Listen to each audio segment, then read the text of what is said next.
So thanks all of you for coming to our event in celebration of Black History Month. And today we're delighted to have Rachel Ferguson. Some of you might know Rachel from her years here at Linwood, but she's currently director of the Free Enterprise Center at Concordia University Chicago, as well as assistant dean. I think she's handling the accreditation, No. paperwork that she loves. Now she spent 16 years here as a faculty member in the philosophy department, about half the time. And actually I noticed on your LinkedIn, a little more than that time was spent in the Hammond Institute. That's right. And she was the director of the Liberty and Ethics Center in the Hammond Institute. She is a graduate of Lindenwood as an undergraduate and received her PhD in philosophy from St. Louis University. So, you know, if you think about it, with her 16 years as faculty and 4 years as a student, that's close to a third of her life spent here at Lindenwood. So I'm very happy to present You do the math. Rachel Ferguson.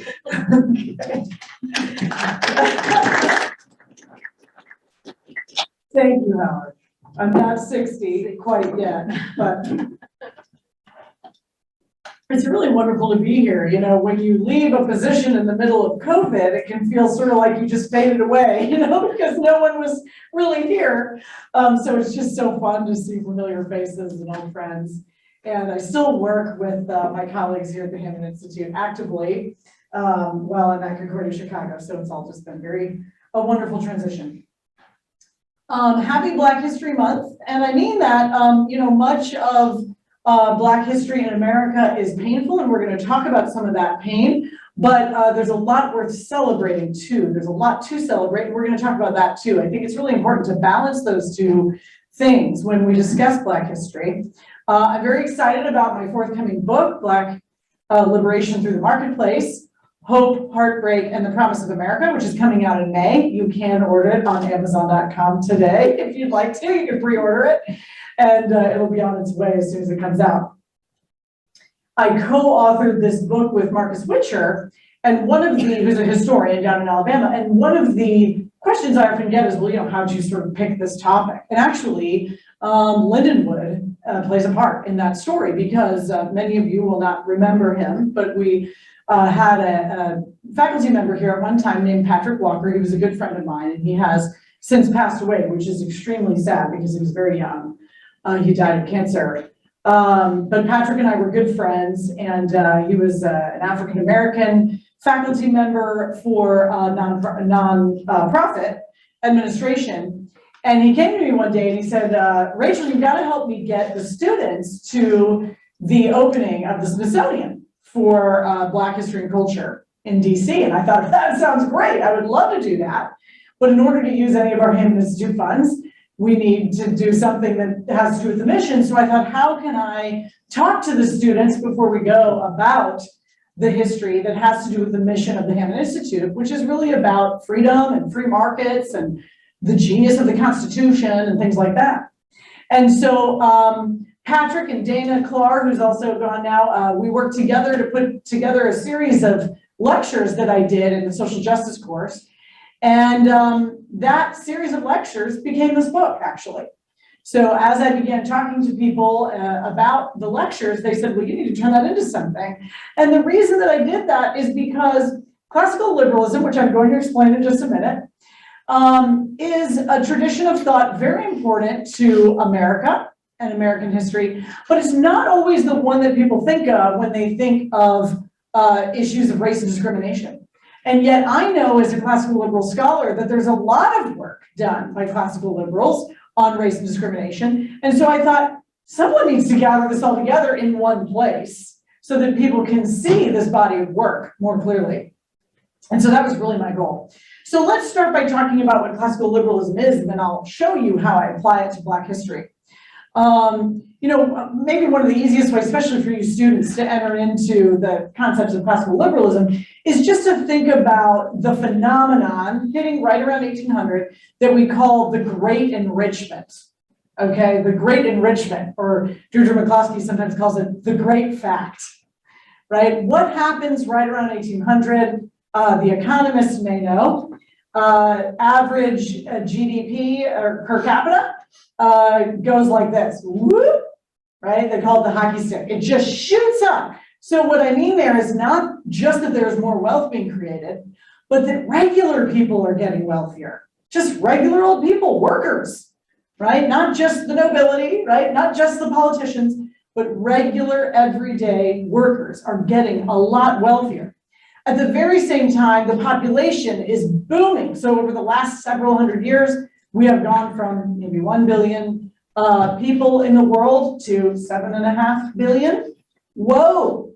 You would think, and a guy named Malthus did think, that we would not be able to sustain that, right? That we would not be able to feed ourselves. And yet, actually, in contrast to that prediction, we've seen this huge explosion of wealth, even with that huge explosion of population.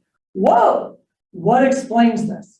Okay, and that's really the big question. What explains this big fact? And what I'm arguing is that the institutions that underlie economic growth are the very same institutions that are central to a classical liberal political philosophy. So let's just go over those really quickly. The first one is going to be the institution of private property.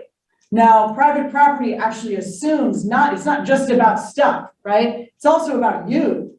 So I own myself, I own my body, I own my labor, and I can exchange my labor voluntarily with anyone that I would like in exchange for whatever we agree to. So property rights leads right to freedom of contract, right? And so now we can make deals with one another, figure out more efficient ways to do things. You come and help me harvest my field, I'll go help you harvest your field, that sort of thing, right? And then that can evolve over time into highly complex economic systems. But none of these things will be meaningful at all if we do not have the rule of law, if we do not have the equal protection of the law for every citizen. Because property rights don't mean much if somebody can steal from you and then they just take it and you're done, right? There's nothing you can do about it. No, you need to be able to follow up on those types of crimes to have the sort of stability of property that you need to feel safe, to enter into risky business ventures. And the same is true with your contracts, right? If this person you go into business with can just go to the judge and bribe him or her, then that's no better, right? You're not going to have a lot of people entering into contracts and deals with one another if they don't feel that it's going to be handled fairly once something goes wrong, okay? Those of you who are studying international business, you'll know about this from reading people who think about economic development internationally, right? Because we know that internationally, the places that are struggling the most are the places that don't have stability when it comes to things like property rights and contract rights, and who have high levels of political corruption, which really, what does that do but lower the social trust, right? That's really what it does. So high trust societies get richer quicker, because people can just take chances on risky ventures with one another and develop using their creativity. There's two other things I always like to mention. So we've talked about property rights, freedom of contract, and the rule of law. But there's two less straightforwardly political things that I'd like to mention. They're more cultural. One is the affirmation of business as a calling. Okay, in other words, looking at merchants or tradespeople as doing something really important for the world, understanding that they're bringing things from where they're more common to where they're more dear, right? And they're actually serving us when they do that. Entrepreneurs are serving us when they find faster, quicker, better, cheaper ways to do things, and they risk their own behind, right, in order to do it. And so generating a culture that appreciates that is a kind of fourth element there. And we can't take that for granted. During the medieval period, there was a lot of suspicion around merchants. You know, they would get on boats and go to strange places and bring back weird ideas. And then they were sort of neither nobility nor peasantry, right? So they were sort of busting up the class system, and we might look at you askance. And so it was important to develop an appreciation and say, hey, that's not a bad thing to do with your life, actually. It's a good thing to do with your life, and you could even marry my daughter, right? So you have to be kind of socially acceptable, okay? And so that's one thing. And then the last thing, and this is so important, it's going to play into this talk quite a bit, is the role of civil society. So a free society, a society in which people are free to exchange what they own and enter into risky ventures with one another, also has to have a thick civil society, meaning all of the voluntary associations that we enter into that are neither, well, the state is not voluntary, right? That's coercive. So it's not the state, but it's not the market either. It's not about buying and selling. It's about friendship. Civil society is about friendship. It's the things we do when we go to church, when we run a charity, when we start a bowling league, when we attend a meeting of Alcoholics Anonymous, right? These are all just voluntary associations that are neither market nor state. This is where we really live our lives, isn't it? And so much of what we do in the other arenas depends on civil society. My connections is what's going to help me get a job, right? I'm going to call you and ask you which doctor to use, right? Or who should cut my hair. We're always pulling on those networks in order to function well in society. And so we need a society with thick civil society institutions, voluntary associations. Okay, so that's just a quick overview of what I mean when I talk about classical liberalism. It's a political philosophy that's focused on the freedom of the individual, or at least that the role of the state is to protect the freedom of the individual, and tends to be highly free market in its perspective.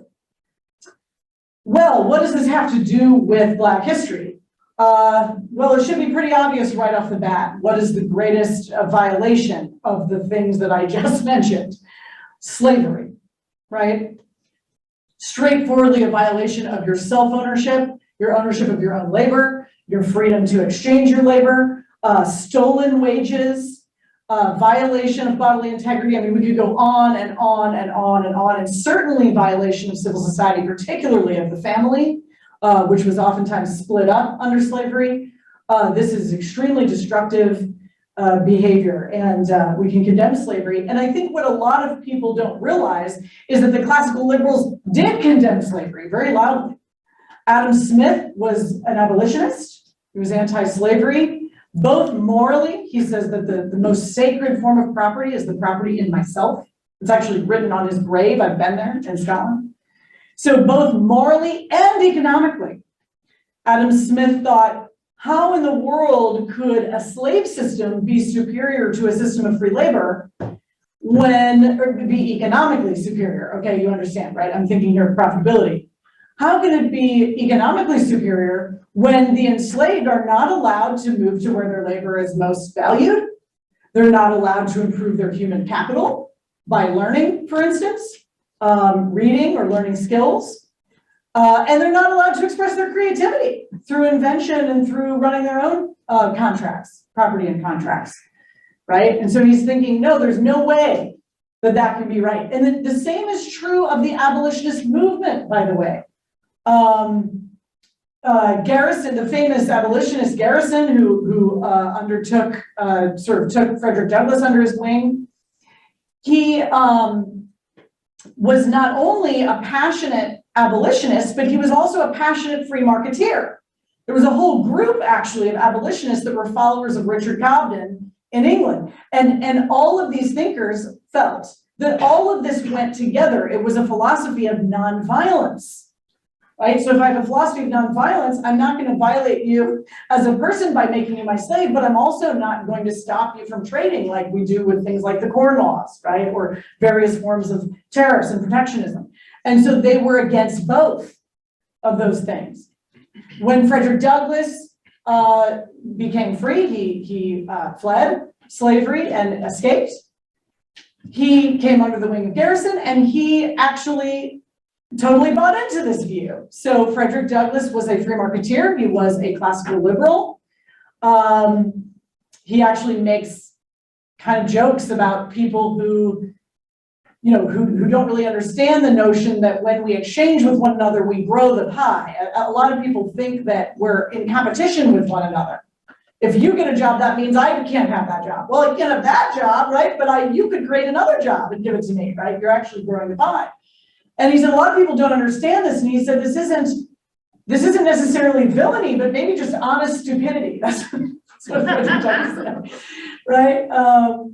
He was particularly anti-union, and we have to remember there's certainly nothing wrong with people negotiating in groups, which is what happens in unions, but we have to remember that the union movement has been extremely racist throughout American history. It took a long time for the unions to actually open up to Black Americans. So even W.E.B. Du Bois, who was, flirted with communism, really struggled with the unions for that reason. And Douglass really hated them with passion.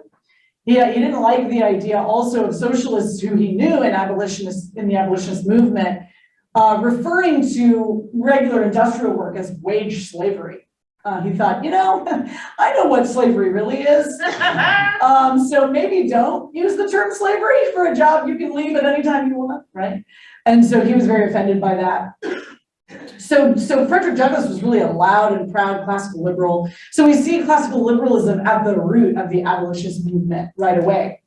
Now I want to mention something that's happening in our contemporary world, which is that it's becoming increasingly popular to say that American slavery was actually very beneficial economically. So it was bad, but it was economically beneficial.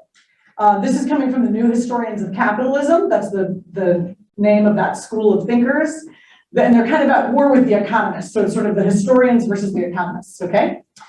And what they are claiming is that, there's sort of a connection between the way that we do capitalism and the way that we did slavery, okay, in the South. And this is most famously put forward by a guy named Matthew Desmond in the second essay in the 1619 Project. So if you're following the New York Times 1619 Project, which has caused a lot of consternation and celebration, depending on who you are, I don't really take umbrage with many of the essays in the 1619 Project, but I think that one is really way off. So I take quite a bit of time in the book to deal with that. There's a lot of things that is wrong with it. First of all, the Southern planters did not see themselves as capitalists at all. They hated capitalism, right? They saw that as the Northern way of doing things, cold, industrial, cash nexus. And they saw themselves more as warm patriarchs, right? Pater familias, kind of on the plantation. And so they weren't very focused actually on efficiency. They were focused on, funding a kind of aristocratic way of life, right? And so them and their families could have a very kind of relaxed, oftentimes very learned way of life, but it didn't, as nice as that life might be, it wasn't one that spread to most white people in the South. So prior to the Civil War, something like 60% of the Southern population is really in poverty. They're of the Southern white population. They're really scraping by. And white people in the South who were poor did not like slavery, because they saw slavery as bringing down their wages, which it did, right? Because they had to compete with the free labor of the slaves. And so it bid down white wages. And it also meant that the Southern economy was just not as well developed as it could have been. The planters were not really, investing in infrastructure. They weren't really moving, even the South is agricultural, but there were still elements of it that needed to industrialize, but that was done very, very late. And when it was done, there were often cases where, Southern mines, for instance, would be using manual labor like 50 years after other mines were using steam, the steam engine, right? And so you just saw cases of just highly inefficient uses of labor. And so what I argue in the book is that the Southern economy, it was big, it did well, but cotton was only 5% of the American economy. Just because you make clothes with cotton doesn't mean you have to, right? You can make clothes with flax, you can make clothes with linen, you can do other things.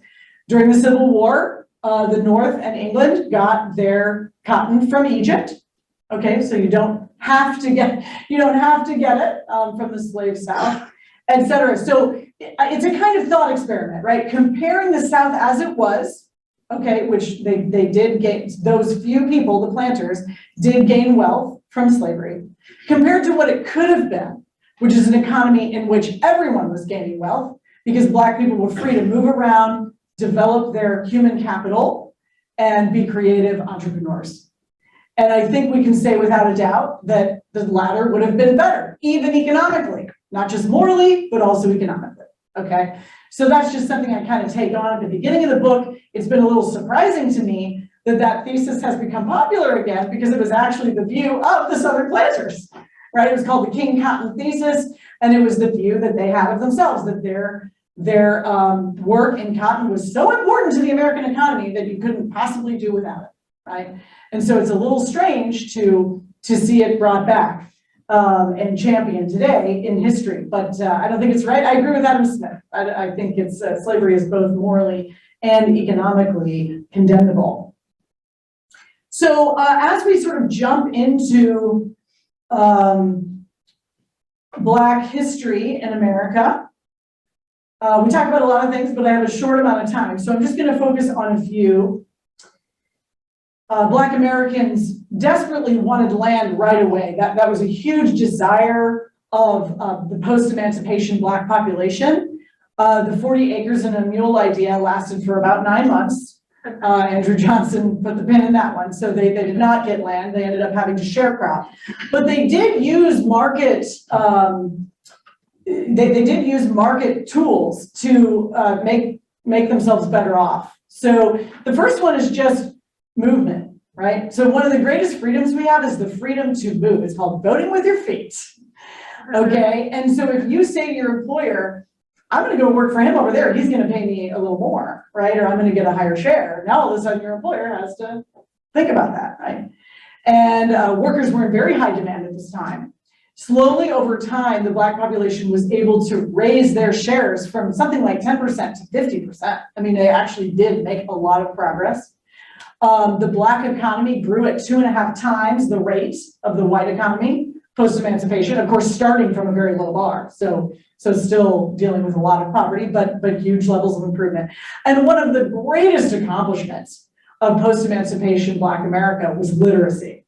So by 1910, you see a majority literate population. Robert Higgs, who's an economic historian, says that this might be the greatest leap forward in literacy in a population ever in the history of the world. It was really, really impressive. A lot of it had to do both with the Black church and with pushes in Black schooling that came through the church. Like most good Protestants, Black Christians wanted to read the Bible.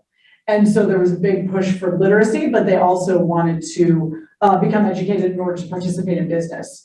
So, we see just right away the desire of Black Americans to be involved in the marketplace fully.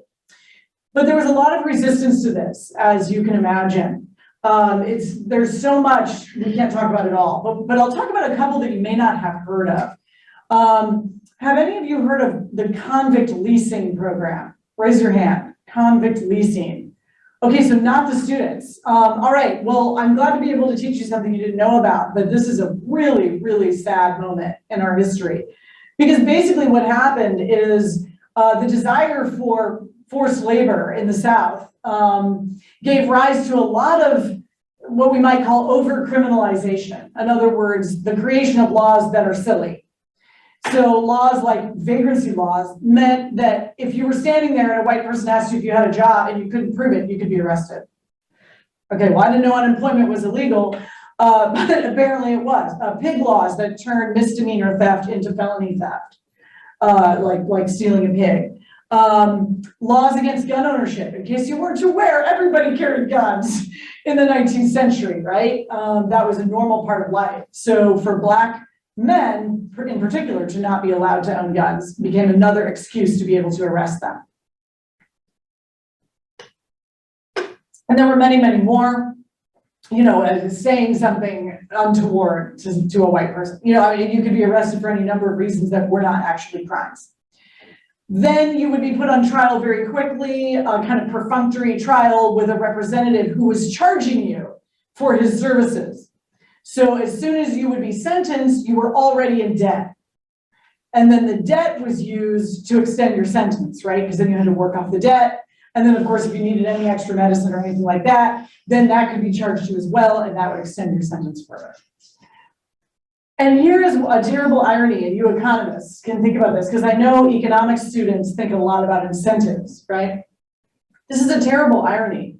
As terrible as slavery was, slave owners, at least in the form of slavery that we had in the South, in America, this wasn't necessarily true on sugar plantations, but in America on cotton plantations, you saw slaves as an investment.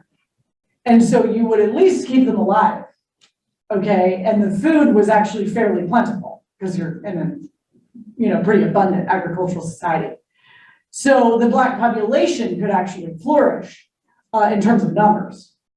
Okay, but with convict leasing, no one owned you.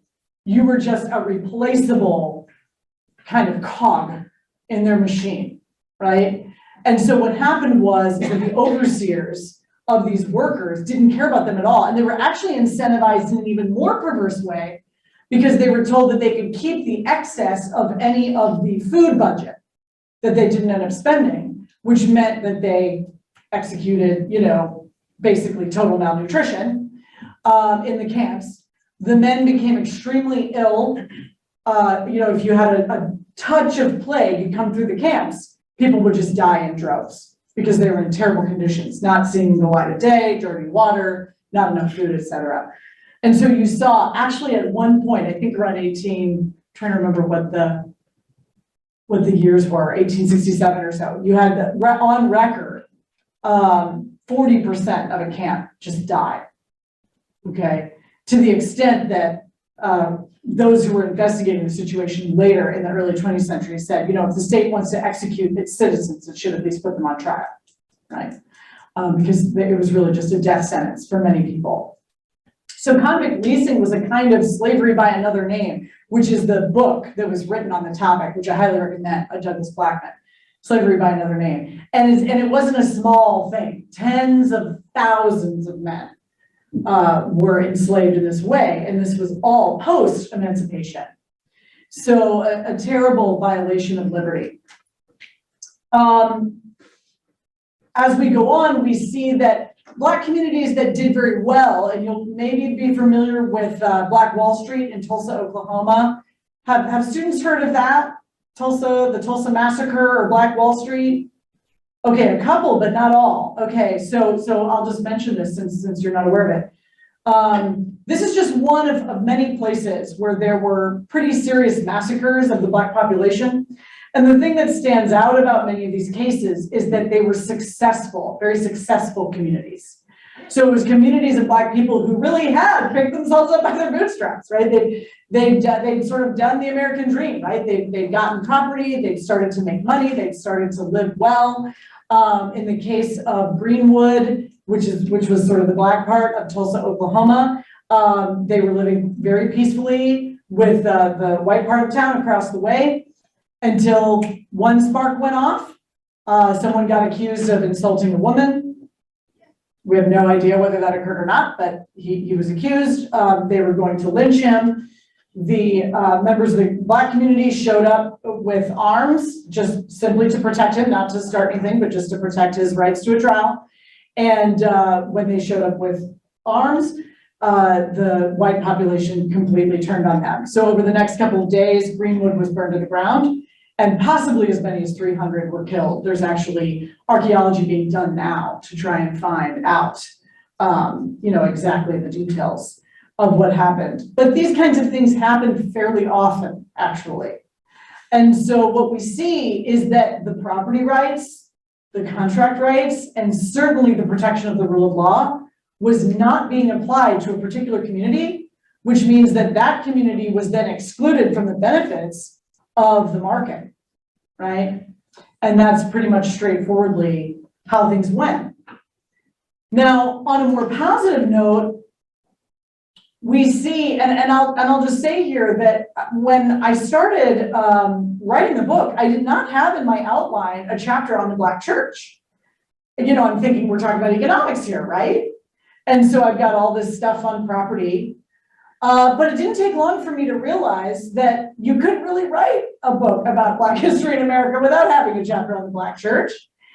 The Black church is the cultural womb of Black America. It's the institution in which Black people had real leadership and independence from white people. and also in which there was a strong sense of self-esteem. And for those of you who are interested in theology or the philosophy of religion, you'll know that part of the fascinating thing about Genesis 1 is the claim that human beings are made in the image of God.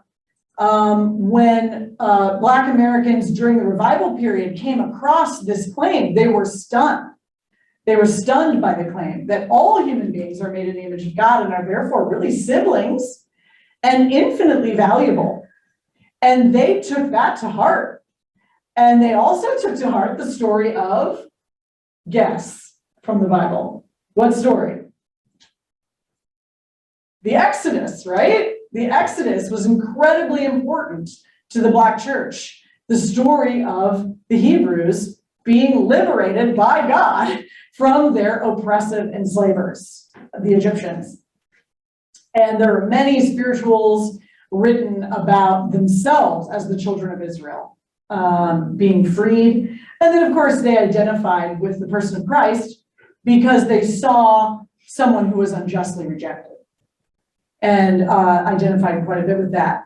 So Black Christianity flourished under persecution. This is another part of the story that I didn't really know until I got into the research and was shocked, actually, to find. And that is that Black Americans were really converted by one another and through the revivalists, which were evangelicals. They were not converted by their slave owners, who were Anglicans, a lot of times fairly unchurched themselves, though. And that they were often persecuted by their owners for praying, for meeting together to worship, for preaching. I mean, literally beaten and whipped, things that sounded like the book of Acts, you know, like the early church. It was amazing to me to read about them saying, you know, I would rather die for Christ than shut my mouth. I mean, it was strange being persecuted not by pagans, but by fellow Christians. And so as the Black church develops very much kind of as its own thing, as an independent entity from white Christianity and really from white Christian theology as it existed at the time, it developed something very unique, and it became, as I said, a kind of womb. And so out of the Black church, you see, as I said, these literacy movements, but also the business networking, the fraternal associations, even the NAACP. A lot of these things are rolling out of the relationships that exist within the Black church. And I emphasize that because the concept of civil society is so basic to any classical liberal perspective. Everything is not politics, right? You often hear certain political perspectives claim that everything is politics. Well, the classical liberal perspective is that everything is not politics, that there's a whole realm of life that is not politics. And it's actually friendship, it's something else, it's something face-to-face. And so it's very important to see the role of that in the development of Black America, and it's a really beautiful part of the story. And we also see liberation through business. So if you're familiar with Booker T. Washington, coming out of Hampton Institute, and then he starts Tuskegee in Alabama, the thing that was being pushed by Hampton Institute was education and property ownership. As a matter of fact, Black property ownership in Virginia far outweighed Black property ownership anywhere else in the United States, because there was such a push through Hampton Institute to own property, and really the creation of a middle and upper class among Black Americans. Booker T. Washington pushed hard for business networks and for what he called Black self-help. Black self-help is not pull yourself up by your bootstraps. It's the Black community pulling one another up, right, through cooperative endeavors. And so he started, you know, what eventually became the Urban League. And Booker T. Washington sometimes gets a little bit of a bad rap, largely due to his one-time friend, W.E.B. Du Bois. Also a genius, Black sociologist, the first Black person to get a PhD in the United States. Really, truly a genius, but W.E.B. Du Bois was in the North, and Washington was in the South, and Washington was running institutions that relied on white donors. And so he was in a very sensitive position and had to kind of, say appeasing things. But what's interesting about Booker T. Washington is that he by no means thought that all Black people needed to do was develop economically. He was secretly funding lawsuits against segregation. And Du Bois actually knew that because he funded one of Du Bois's lawsuits. Okay, and so he was doing the political work, but he had to do it on the down low because he was in such a sensitive position. So we spend a little time in the book actually kind of rehabilitating Washington a little bit, because what it turns out is that the role of the middle and upper class Black Americans is much larger than we remember because it's sort of decentralized. But what happens is these are the people who end up funding the civil rights movement. They are the ones who fund the NAACP. When you have to hire lawyers to take cases to the Supreme Court, you need money. And who gives you the money? One of the biggest gifts that the NAACP had received so far was given to them by Madam C.J. Walker, the famous hair care millionaire who lived next to Henry Ford. I can't even believe that to this day that she did that, but she did. She accomplished so much and enriched so many Black women who were her door-to-door salespeople. And all of those successful Black business people, to a T, I mean, I couldn't find an exception, they all turned around and funded these sorts of efforts, literacy efforts, churches, the NAACP, and eventually the civil rights movement itself. Another great example is T.R.M. Howard, you know, who protected the family of Emmett Till, you know, while they were going back and forth to court when his murderers were being tried with lots of guns. By the way, T.R.M. Howard liked to be armed. And many of the civil rights meetings were heavily armed also. And once again, not to start trouble, but just to put your foot down and say, we're not going to be intimidated. And so I want us to really appreciate the role of business in the liberation of Black Americans, not only economically, but also politically. Okay, that's a really important connection to make, and it can easily be lost if you're not kind of down in the weeds. And then, of course, I won't go deeply into the civil rights movement because we only have a few minutes left. And you guys are very aware of that. It's probably the most famous part of Black history is the civil rights movement. Once again, hugely influenced by the church, the nonviolent political action, and the sort of organization and self-control that was required by things like the Montgomery bus boycott. A lot of those things were testaments to the strength of Black civil society. Imagine everybody in this room and another 300 people, hundreds and hundreds of maybe thousands of people having to, for 381 days, drive each other to work because you can't take the bus. That's a lot of coordination. That's a project management feat right there. It really was. And there was an incredible amount of organization involved in the civil rights movement that arose from the civil society institutions that already existed. But after the civil rights movement, what we see is really a kind of a break. And this is the break that I make in the book, which is to say there are major violations of property rights. I'm sorry, I want to go back just a little bit. Before I talk about the civil rights movement, I do want to mention a couple of other major abrogations of property rights. And that includes, you've probably heard of redlining, which is the unwillingness of the Federal Housing Administration to allow banks to loan money for Black and integrated neighborhoods. Okay, literally the banks, I have on record from the book, The Color of Law, if you've read that book by Richard Rothstein, literally the banks and the builders and the owners would make the deal, and then the Federal Housing Administration would say no. Okay, and there were a lot of deals that probably never even got talked about because they knew they were going to say no. So redlining is very well known, but less well known is the role of the federal highway system, as well as a program called Urban Renewal, which James Baldwin called Negro Removal. And the idea with the federal highway system is that this was a huge, I mean, in terms of funding, it was like one of the greatest things that, you know, one of the hugest projects that had ever been undertaken. What we see is that when the funding got to the cities, it was used to divide the white and Black parts of town, or if you were out west, the Latino and white parts of town. And oftentimes the highway itself was run through the economic center of the Black part of town. And so you had a whole, you sort of crushed the networks that had been being built up. And then those people were sort of scattered to the four winds. So it was really, really frustrating. And the same goes for urban renewal, which was slum clearance, right? So a group that is poor but upwardly mobile can look like a slum to you. And it seems like the right idea to just knock all this down. But what you've actually done is you've taken social networks and you've stomped on them. And then you've sent people to the four winds where it's going to be almost impossible to reconstitute the social networks that they built, where they were. And all of this was done, of course, by eminent domain.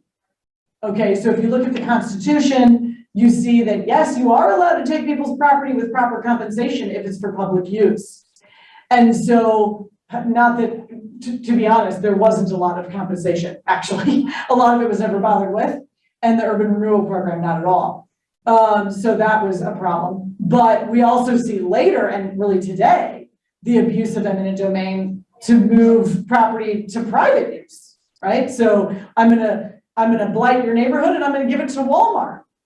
Okay, well, if Walmart wants to come and make contracts with all these people, that's fine with me. But it's an eminent domain abuse if what we do is blight the neighborhood and then hand it to a private user. And so I wanted to mention those three, redlining, the federal highway system, and urban renewal, because those are happening really from the 20s to the 50s, depending on which one you're talking about. And the highway system is being built for decades. It actually wasn't completed until the 90s. And what you see, we call ours the Del Mar Divide, right? But what you see is in all of these major cities, the ghettoization of people into one part of town. Those who could afford to leave often did, particularly after integration. And so they were now able to get out, and those who were not able to get out became badly isolated. And so the kind of concentrated poverty that we see in the parts of our cities that are the most troubling to us are in fact a result of these federal policies. To a great extent, they really are the result of federal policy. And so I have various criticisms of conservatives in the book, but I really criticize progressives too, right?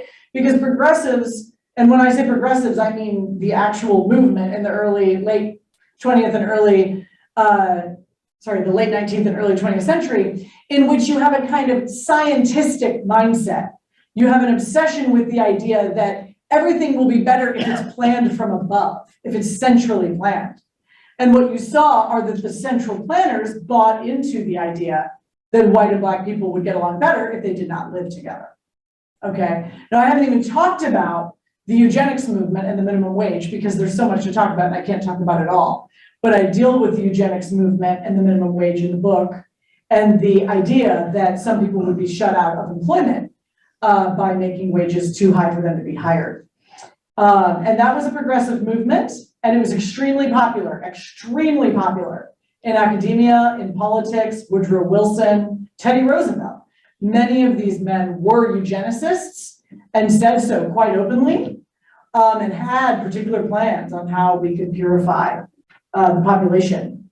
So what I do after the civil rights movement sort of part of the book is I make a distinction and I say, you know, now we begin to talk about issues that are really American issues. The laws are no longer targeting Black people overtly, but anyone who is economically vulnerable will be affected by bad laws, okay? More affected, right, or disparately affected by bad laws. And so as we get into issues of the drug war, mass incarceration, different types of gun laws, even well-intentioned programs, as like we see with the welfare state, you can see a lot of cases in which it's no surprise that we hear about these from the Black community because they're disparately affected, even though it's really a problem for all Americans, and catches all Americans in its nets. And so I can't get into all the details of that because we're at the end of my time. But I will just say, just so you guys know, and it's not totally on a negative note, that we spend quite a bit of time in the book talking about solutions as well. And many of them are the policies that I just discussed: criminal justice reform, educational freedom, economic freedom. But some of them are also civil society based, such as neighborhood stabilization and some of the wonderful work being done there. So feel free to ask me about those if you'd like more details in the Q&A, and I'll stop there. Thanks.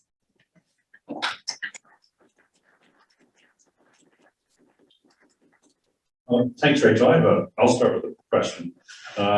So I was interested in the effects of the GI Bill. I think we've talked about this in the past. Yeah. So the GI Bill is seen for white America as like a huge boon to kind of lower middle class, to success in the post-war period, but that this is possibly a good explanation for part of the current housing gap, decades and decades later. So I was wondering if you could talk about that as like turning off access to the market. Right. And let me actually broaden it a little bit and talk about the Homestead Act too. So sometimes you'll hear there's this famous quote that often gets played on Martin Luther King Day, where Martin Luther King Jr. is saying, the government didn't just let everyone pull themselves up by their bootstraps. They handed out land, right? Which they did in the Homestead Act of 1862.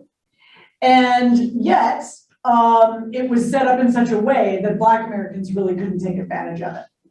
And so his point is that there were efforts, overt efforts, to actually grant people particular, kind of a leg up in the market, and not to Black people. And so the GI Bill would be the same. Black GIs did receive the GI Bill, but they couldn't access it because the places where the housing was being built, they were not allowed to live. So the suburbs, like our Kirkwood would be a good example, right? If you're familiar with St. Louis, a lot of those houses were built with the GI Bill. And also the same is true for universities. So the GI Bill actually allowed you to go to school as well, but many Black GIs couldn't go to those schools. They weren't allowed to go to the universities that were available to them either. And so what you saw was a case in which it almost, the help that we gave to GIs almost catalyzed the inequality, because white people who would have been, and it all is related to the federal highway system too, because white people who would have wanted to have lived fairly close to where they worked downtown were suddenly told, move out here, we'll build you a house and we'll build you a road, right? And so now you can live 15, 20, 30 miles from your work, happily drive in quickly on the highway and remove yourself. And then eventually, as integration occurred, those Black people who could also removed themselves. That happened a lot later because they weren't allowed to buy there until after integration.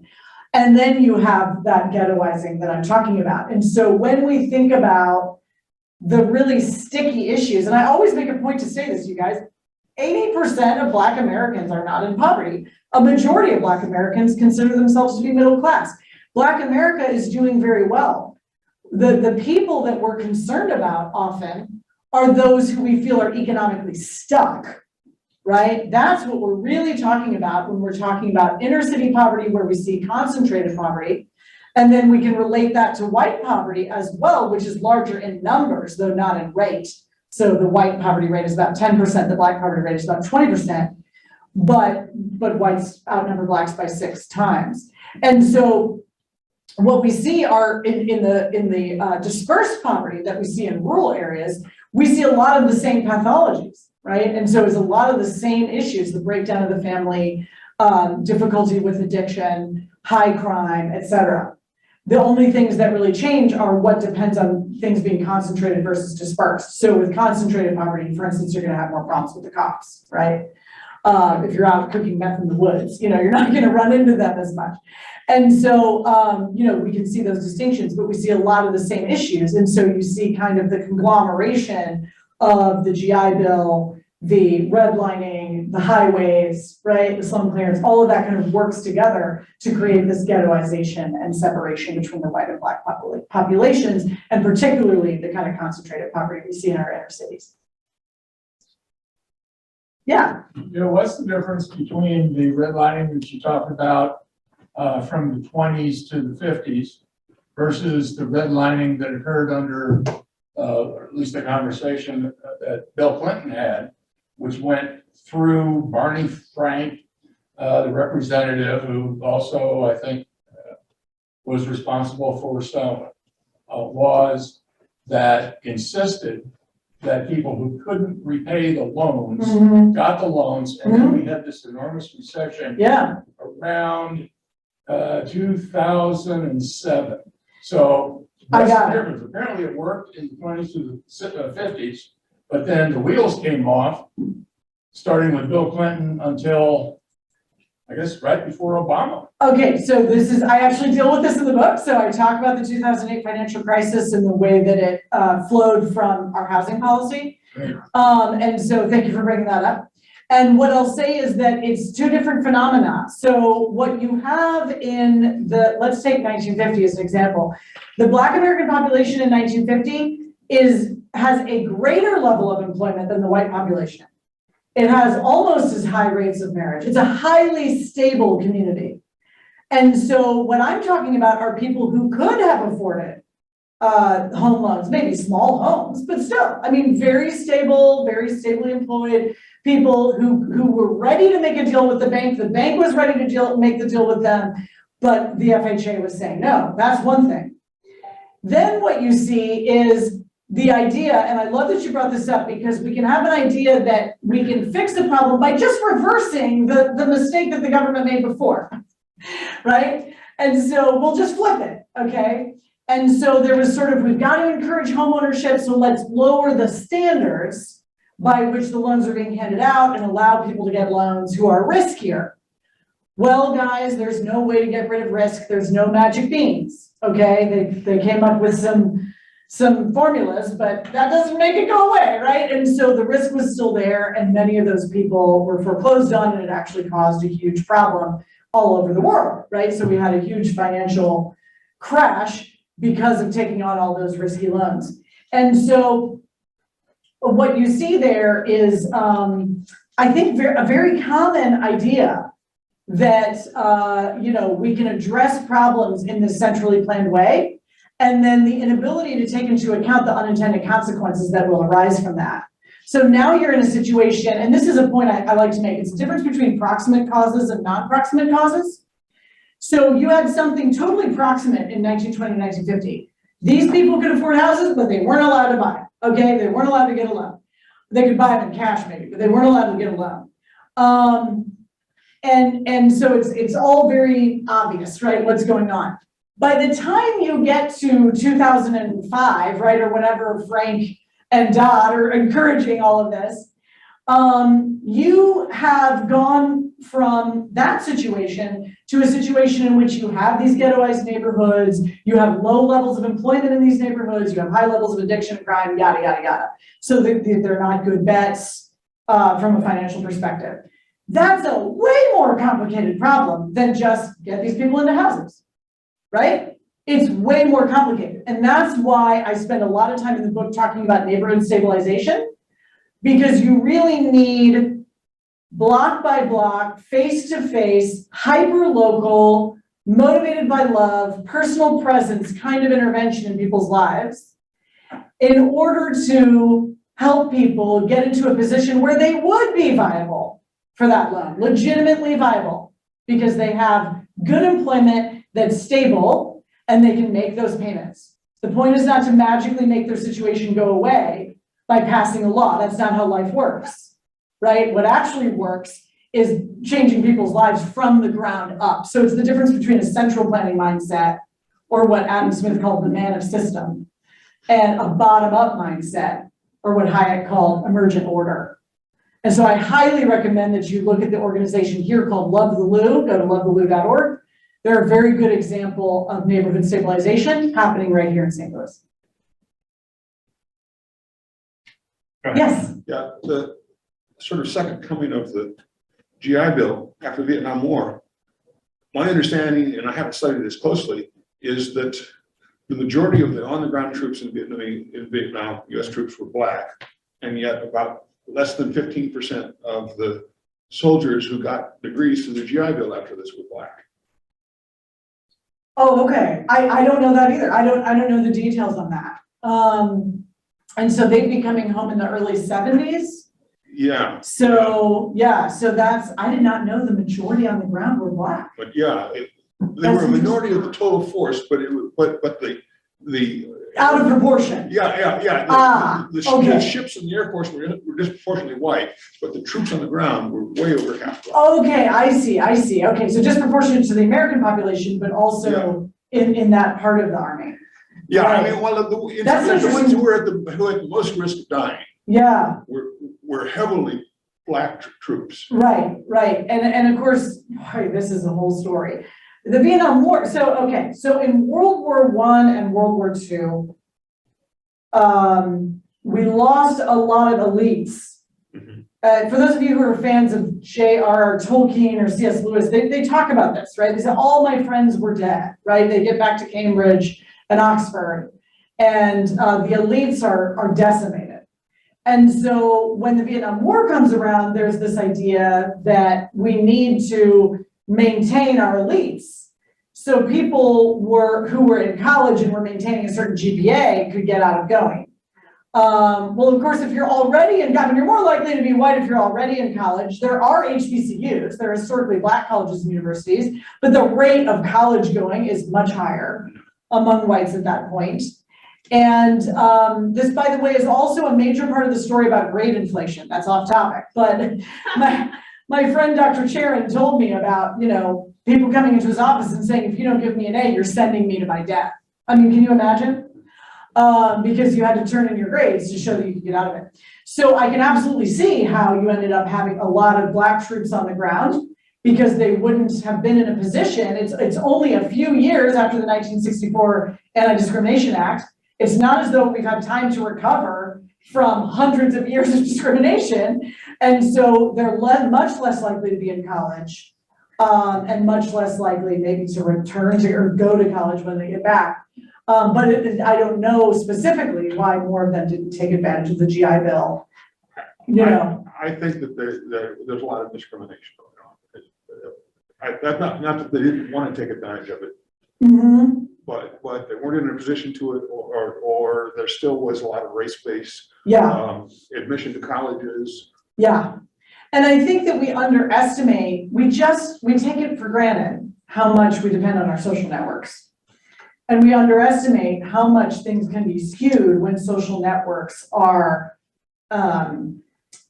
controlled in the way that they were for so long, right? So even if maybe a college is willing to take you and you would very much like to go, you may not know people who've gone to college. You don't know anyone at that college. No one's encouraging you to apply there. A lot of those things that we just sort of stumble into, middle class and upper class people, because we're very, very well networked, we take it for granted. And so we don't think about the fact that that would be extremely intimidating to show up, be the first person in your family to go to college or whatever. So yeah, without a concerted effort to invite people, I can see why the numbers would have been low and certainly just straightforward discrimination. Yeah.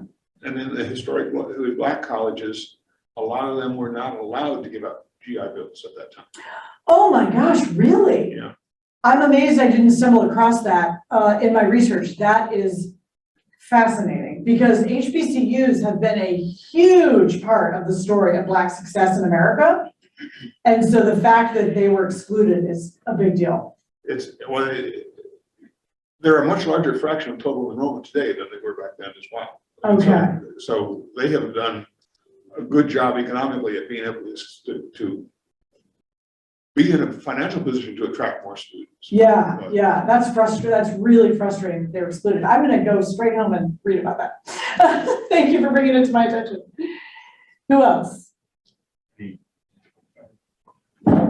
In a question hog here, but in the second one, what would you say is the difference, or what caused the rate of marriages in the Black community that had a father in 1960? I don't know what the number is. I think it's like 80%. Well, today it's reversed. The number, it's 20%. Yeah, no, I have a section in the book on this for sure. This is a really important question and I have my own view, so I'll tell you what I think. You're absolutely right. The marriage rate, I'm thinking it was 1950 was around, or the divorce rate was around 11%. It was pretty low. And not as low as the white population, but pretty low. And the rate of out of wedlock births rose to the 20s percentage, right? And remember, what was that, 1963, Daniel Patrick Moynihan came out with that, he was sort of in a panic, right? And he's saying, this is really bad. Family stability is so important for grounding people and for social success. And keeping out of poverty. Right, so the greatest correlation with poverty is single motherhood. That's just true. Now, maybe the causation could go both ways, right? So I'm not saying one is always causing the other one. It can go the other way, right? You can have a mother who's poor and she's more likely to become a single mother too, right? So correlation and causation are an important debate. But what I argue is that three things had to coalesce to destroy marriage in the Black community, and they have now begun to destroy marriage everywhere else as well, except the Asian community. The Asian community is the only one that is not seeing these problems arise. Today, Black out of wedlock babies are 70% of births. In the Latino community, it's 50%, and the white community, it's 30%. Well, 30 is way past what Daniel Patrick Moynihan was panicking about in the 60s, right? So this is a problem for everybody. So why did it hit the Black community first? Here's my argument. You got three things overlapping, and that matters. So coming up from the south to the north, the Great Migrations, you've got manufacturing jobs, but the unions are very exclusive, okay? So they're working hard to keep Blacks out. And so it's very hard to get those jobs. So you have some unemployment issues arising for Black men. And then they raise the cost of manufacturing, of employing manufacturing employees so high that they speed up the process of offshoring and automation. It was gonna happen eventually, right? But it happened faster than necessary. And so by the time Black people are finally allowed into the unions, the jobs are going, okay? So unemployment. Two, the welfare trap, okay? This is something that people think is kind of controversial, but I don't think it is. It seems fairly obvious. You have a system put into place that creates perverse incentives for marriage. So, if you want a certain government benefit, you can't have a father in the house. The idea was that you wanted to only benefit people who really needed it, right? But like I just mentioned in your last question, what you've done is you've created an incentive and you failed to think through the unintended consequences. And so people who are desperately poor are thinking, well, maybe we could just not get married. Well, now you've got to sneak in and out of the house because if the social worker catches you here, I'll lose my benefits, right? And so it's really perverse, the incentives that were put into place. So you've got that going for you. And then the third part that often gets ignored is the contraception shock. In 1961, the pill came on the market, okay? Before that, sex and babies went together, okay? But after that, it kind of changed everything, right? It changed all of our sexual politics. And one of the ways that things worked is that if you slept with a person, a woman, and you got her pregnant, you pretty much figured you had to marry her. That's how life was, prior to the sexual revolution. Once you have the pill, it changes the politics between men and women, okay? And so you have a situation in which you can have a partner that isn't demanding that you marry them because she'll go on the pill, but if you won't or whatever, they're not gonna marry you either, right? And so it changes sort of the game theoretic, kind of the strategic situation between men and women, and that undermines sort of the leverage that women have. I know it sounds crazy to talk about it like it's game theory, but it sort of is, right? I mean, there's some strategy to it. And so that undermines them. So if you put the contraception shock and the way it affects sexual politics together with the welfare trap and the unemployment that's caused, I would blame the unions really, then you've got a recipe for disaster. And who is it gonna hit first? The most vulnerable community, obviously, right? It's gonna hit the community that's that's gonna have the hardest time being employed. Now, why do I say it takes all three? If you look back at the Depression, you do not see people not getting married. They delayed marriage, but they did get married, and their marriages were more stable long-term. So just being out of employment is not enough to explain it, right? It's gotta be more than that. That's why I bring all three to bear, okay? So I think we have to tell a more complicated story. I think conservatives are right about the welfare trap, but they overplay it. They don't say enough about the other two pieces, and then progressives wanna talk about unemployment. They don't wanna talk about the welfare trap. And nobody wants to talk about the contraception shock. That's real politically incorrect, but I'm just talking strategy, right? I'm just talking sexual politics. Yeah. Who else? I haven't had a student ask a question, have I? Student questions? Yeah? Something similar seems to be going on with locating urban expressways. Yes. Do you mean trying to undo what we did? Well, I mean, what we did, I mean, it was heavily black neighborhoods that they ran the expressways through. Right. And there wasn't any, I mean, there wasn't anything vaguely approaching compensation. That's right, yeah. Yeah, so I have the whole section there on the highways, in the book, and what's interesting now is that, you know, and I talk about zoning too. We haven't even talked about zoning. We could talk about so many things. But if you look back at the early 20th century, everything is mixed use, right? And, you know, and you have a more organic, I tell everyone, go to YouTube, look up the little clip from Cars where James Taylor is singing. Just put in Cars, James Taylor, it comes right up from the movie Cars. And Bonnie Hunt, the girl car, explains to Owen Wilson, the boy car, right? And she says, back in the old days, we had the state highways, right? And she says, and they rolled with the land, right? She explains it. And there were little shops, and you stopped off to get gas, and you had lunch, and you had these little towns, and they grew up around the state highways. And she said people didn't just, what was the line? People didn't just drive, they something about driving to enjoy yourself, right? They drove to enjoy the view, right? Okay, and then she compares it to the highway, which literally is blowing up mountains, right? So it can just go straight through them. There's actually a story about Eisenhower traveling and running into them blowing up one of the hills. And he says, what are they doing? You know, who verified this? And they're like, you did, sir, it's the federal highway system, you know. And so what we see is now we're undoing a lot of what we did, right? So there's a whole movement to remove, it has been done in several cities actually, to remove these highways that were put like, well, actually we kind of just did it with the arch crowns, right? Where it was like, you couldn't even walk from the courthouse to the arch because there was a highway in the middle. And we're like, this is so dumb for tourism. It doesn't make any sense for movement, the movement of real people. You have to drive your car under the arch, park, and then go up, right? You couldn't just walk around downtown. It was really strange. And so this has been done in a lot of cities where now they're moving the highways back out. And then they're also doing this mixed use zoning, like we have over on 5th Street, what's it called? The new streets of St. Charles. Yeah. Right? So you've got the lofts above the shops and then the hotel and the movie theater. Okay, well, that's just how things happen organically. But what did we do instead? We didn't want these people to be near us.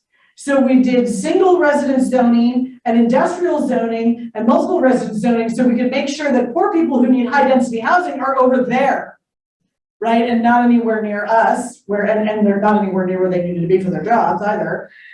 Right? And so that increases the difficulty of employment and the whole thing snowballs. And now it's like, oh, let's have mixed use zoning. Oh, what a great idea. You know, you think, yeah, we could have just left it like that. Okay. And so what you see, there's a really good book called The Folklore of the Freeway by Eric Avila. And in that book, he does a lot of Latino as well out west. And he describes situations in which there's a very clear path for the highway through an industrial part of town that wouldn't have disturbed anyone's neighborhoods. And they're like, nope. And they just run right through the neighborhood on purpose. It was absolutely on purpose, right? And so one of the points of the book is to show that people can be racist, but without the power of the state, there's only so much they can do with that racism, right? But give them the power of the state, put a bunch of funding into their hands and tell them they can centrally plan their cities. Now you'll see real racism. Now it'll really come out, okay? And then the systemic stuff, we can also see how even well-intentioned, centrally planned, centrally planned solutions can go very wrong too.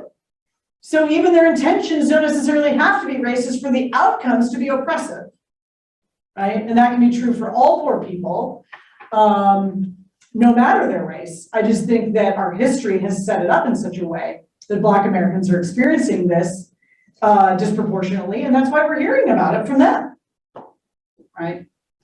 Yeah, really great point. Who else? Yeah. I just think, like the Voting Rights Act of 1965, wasn't it? Then the Voting Rights Act, when they allowed the blacks to vote, wasn't there some issue around that time in 1965? Lyndon Johnson passed an act with that. What was do you mean? The Voting Rights Act. Yeah, because you had a lot of